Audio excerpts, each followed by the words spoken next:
So I wanted to personally welcome Chauncey Normandin to come on up here, Chauncey, and you can tell us about yourself. Just come on up, that would be good.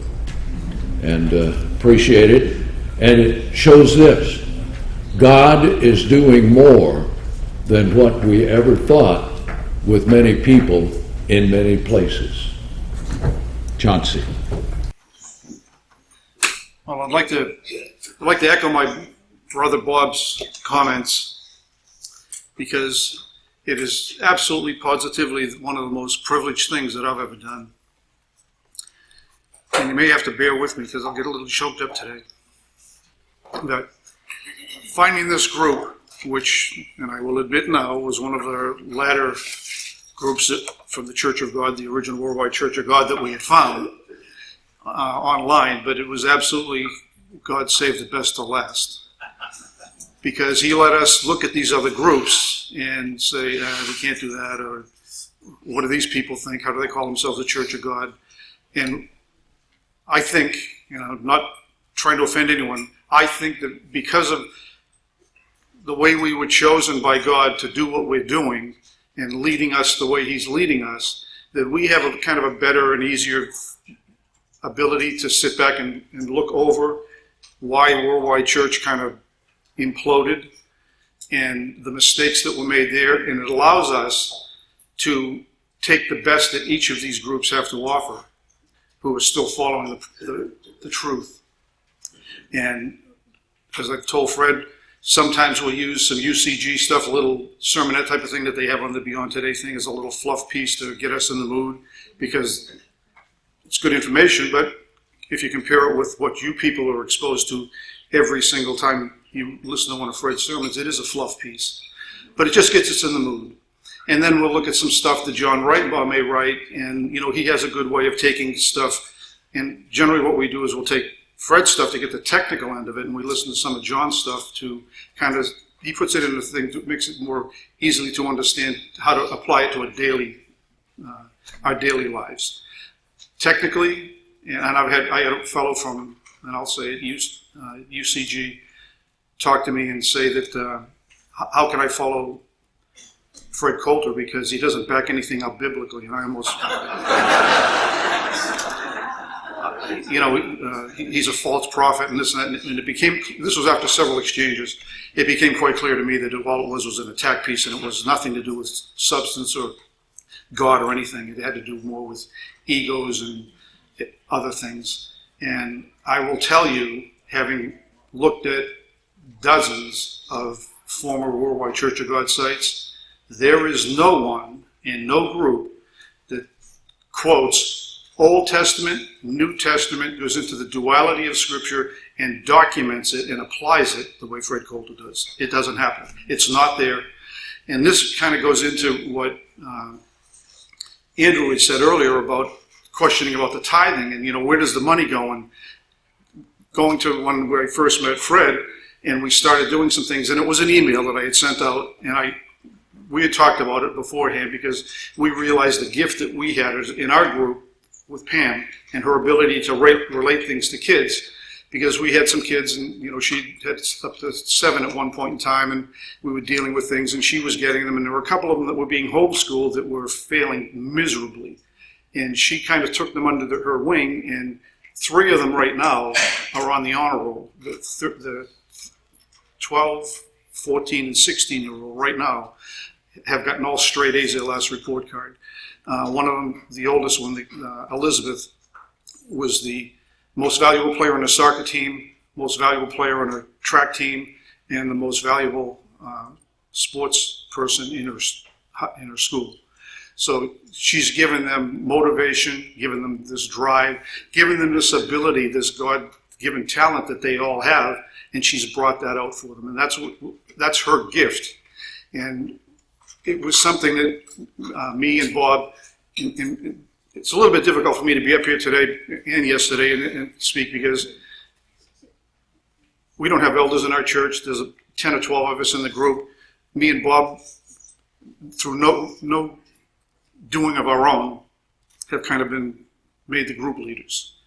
And it's hard for me to be here because usually he's sitting right here, and we do these things together. We bounce things off one another. So I always have an elder next to me to keep me going, and he has an elder next to him to keep him going. So it's a little awkward for me to be here by myself, because one thing that I've learned, and I'll tell you a little quick story. I was asked to be the chief of police in my city by the city manager, and I declined because I didn't want it. And the assistant city manager, who was a friend of mine, said, "With your ego, you don't want to be the chief?"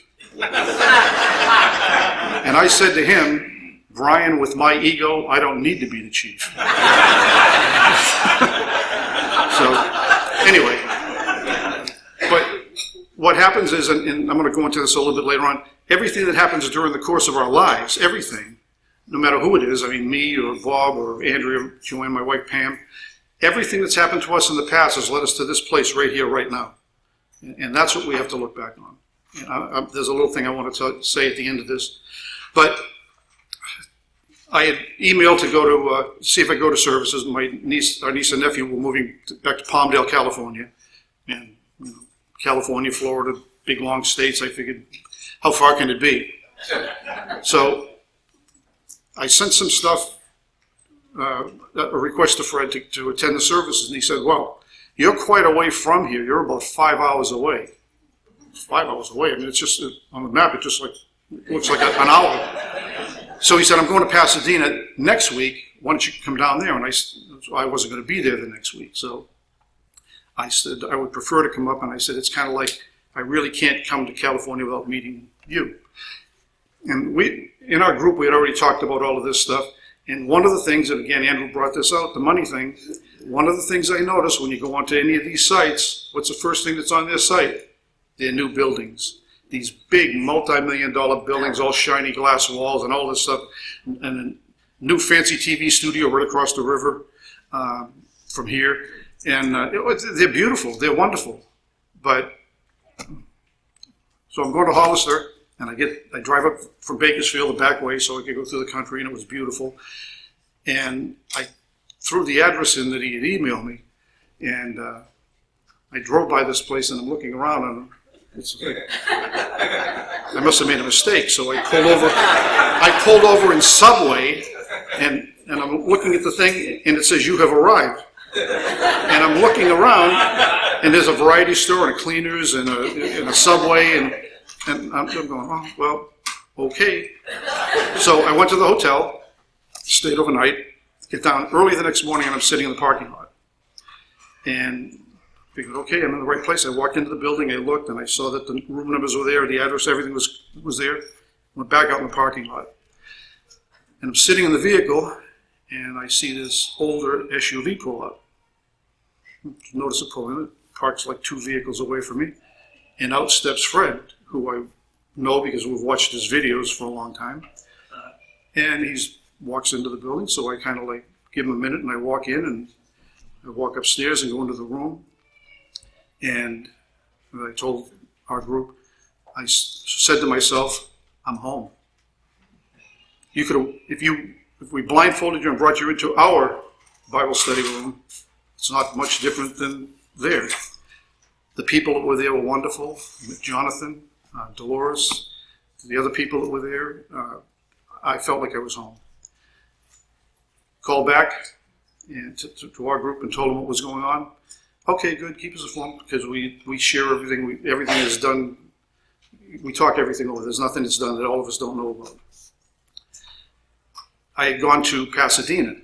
He was going to be in Pasadena 2 weeks, and I wasn't going to be there. So I said, he put me in contact with Byron, and now I'm figuring Pasadena, former headquarters of Worldwide Church of God. Okay, this has to be kind of a neat place. He gives me the directions. And Palmdale was not a big deal. I just went over the top of the mountain, came down the other side, and half an hour or so it was in Pasadena. And I pull up, and it's a Holiday Inn Express, and the woman at the desk directed me to this meeting room. I walked in, and when we get ready for Sabbath, Joanne and Andrea are in there in the morning early, getting the food ready and prepped and everything, because we have a kitchen right in the room, like they do and like Fred does. And they get everything ready, and then me and Bob come in and we do what we have to do. And I walked in, and I was like, "Ooh, I'm home again. And Byron came up to me, and this sticks in my mind. I told him this last night. Just the icing on the cake to show me how genuine these people that I have just met are, and that's you people also. He walked up to me and shook my hand and he said, "Hi, my name's Byron. You must be Chauncey. I'm the group leader." And I'm saying to myself, he could very easily have said, "I'm the pastor," but he said, "I'm the group leader." And that meant so much that he was so genuine that he said that.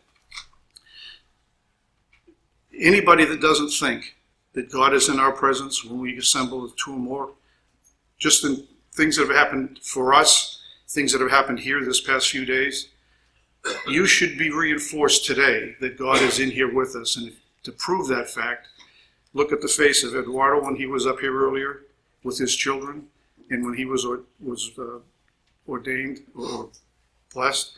Look at Andrew when he came up. Look at Byron every time he stands at this podium and he makes his announcement. Look at his face. And then look at those children that are in this room.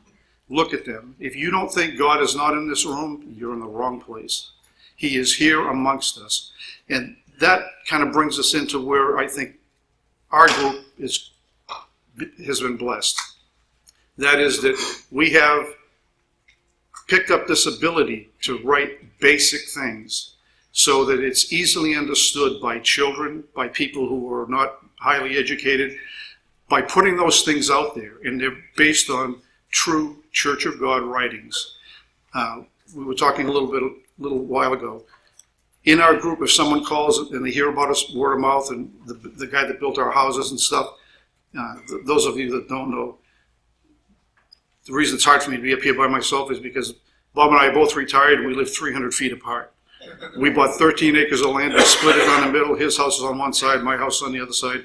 We're together all the time, two old retired cops.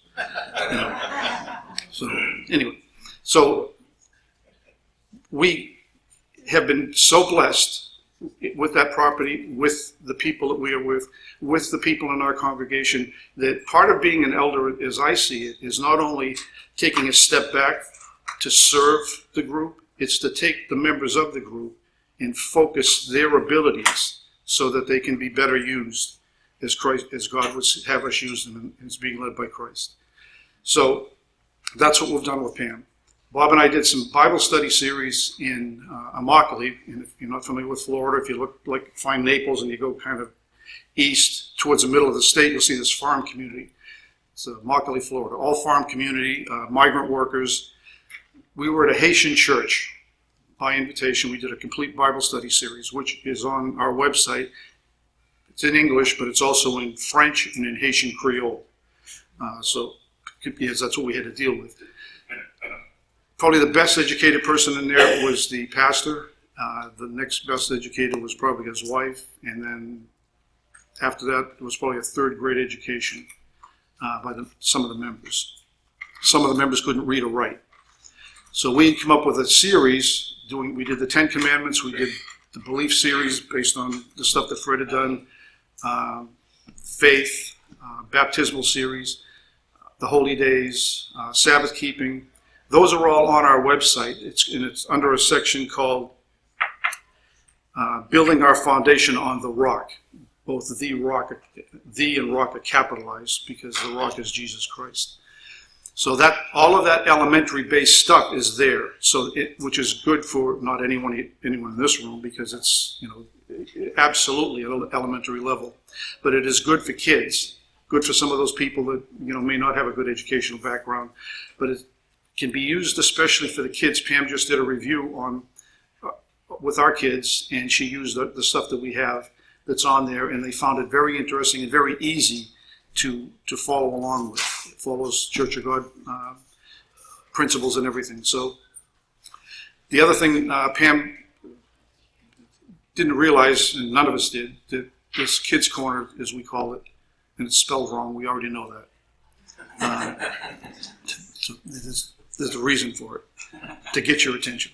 But anyway, we're going to revise that as soon as we come in, as soon as we get back. Monday morning, we're going to be in touch with the computer people. We're going to get them there, and we're going to revise it. And as Bob, anybody who was listening here yesterday, Bob had come up and said, one of the things that we need to remember is Proverbs 22:6. Train up a child in the way that he should go, and when he is old, he will not depart from it. And I had alluded to that in a similar sense yesterday, also in that no matter how well educated any of us are, and there are a lot of highly educated people in this place, when you get down to basics, you go back to your basal instincts. So when you get angry, you go to basal instincts. So we want those basal instincts that those kids have to be based on this. We want that instinct that they have to be better than the instinct that I had, or I have had. So that's one of the things we're going to do. So the first change that we're going to make is when you see Kids Corner and you click on it, it's going to come up Proverbs 22:6, just so that it reminds each of us every single time we go on there why we're doing this.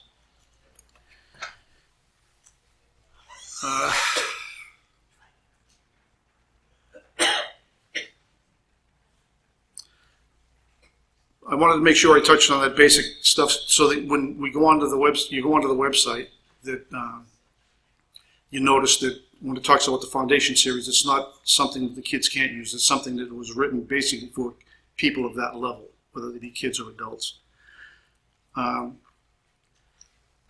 It's funny how through life you do these things and you don't realize what the consequences are at the time you do them. I talked a little bit about how I was prodded by God 17 or 18 years ago when I was riding on my motorcycle, and he kind of gave me a dope slap and let me know that everything I thought I accomplished and I was so good and I was so arrogant that you didn't do them on your own, kid. I was there guiding your steps because I have plans for you. And he certainly has. So Bob and I, having parallel careers 1,500 miles apart, it was funny, we were talking one day and we both had the same plaque on our wall from Ronald Reagan. It's amazing what you can accomplish when you don't care who gets the credit. And we were sitting down talking about this last night, and we need to add to that based on what was said yesterday. When we went over 1 Corinthians 3, verses 6 and 7, we need to add to Ronald Reagan's thing, when you don't care who gets the credit. We need to add that, but God gets the increase. It is God who gives the increase. He says it twice, once in 6 and once in 7. So we have to acknowledge that. We don't have to take any credit for anything that we do. We're doing everything under the hand of God. Our group has been led by the hand of God. We came from another group. A fellow was a Church of God member in the Miami Homestead area on the east coast of Florida. He had come over. He was a deputy working for Bob. And he talked to me and all of us over the years about truth of God. And I never really talked about anything because I was raised Catholic, and so a lot of it didn't go over well with friends and relatives who were Catholic. And which I have to say, though, being raised Catholic helped me with the Catholics and the Voodoos and the Haitian community because they seem to be interrelated, which was kind of neat, well, kind of interesting. That the Seventh-day Adventist groups, the Protestant groups, whatever, any of the other groups were not related with the voodoo thing, but the Catholics were. So if you talk to someone who had voodoo background, they were Catholics, which I thought was kind of interesting. It helped me answer some of their questions and direct them to the fact that the Catechism, believe it or not, cannot lead you to God without the Bible, even though it says that it can in there. So I just want to close with this part. Everything that we've learned and heard this past few days about helping one another and what the role of elders is. And it's funny because we're doing the series from 2000, Pentecost, the Seven Church Harvest from 2000, not the year 2000, that Fred had done. And we did parts 2 and 3 this past week. Our group did because we sent them out from here. And it talked about in parts 2 and 3, and especially part 3, about the role of elders and what needed to be done and everything. So it's just, God keeps intermixing and intertwining all of these things. It's just amazing. But the other thing that we've learned is that God is love. And if we don't have love, we really aren't accomplishing anything. You can say a lot of things. I have this favorite saying that's, I can't hear what you're saying because your action speaks so loudly. And That's unfortunately too many people. But here what we've heard is God is love, and we need to forgive those who have offended us and hurt us over the course of the years. And I'm as guilty as anybody else, right? I still have those people that I hold things for, but here's what we need to think about. All of these trials, the tribulations, the bad times we've had, the attacks that we've had, or perceived attacks we've had from other people, every single one of those things has made us who we are today.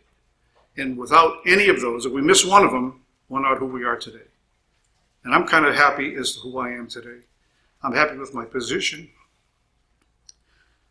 I'm happy with my family, our fellowship. And I want you to think of this. I'm going to leave you with this thought. You can't love God any more than the person you love the least. Thanks. Thank you very much, Chauncey. It shows that God can work in many different people, many different places. And since it's the same God, the same Christ, the results are the same. Okay? So thank you very much. Glad you had the opportunity to come up here. And I'll just add a little thing that Chauncey didn't cover. I gave him a tour of the office. And when we went down, everything was functional to do what we do. We don't have lots of expense going into lots of expensive things, except the expense to go into all of the expensive brethren spiritually. Okay?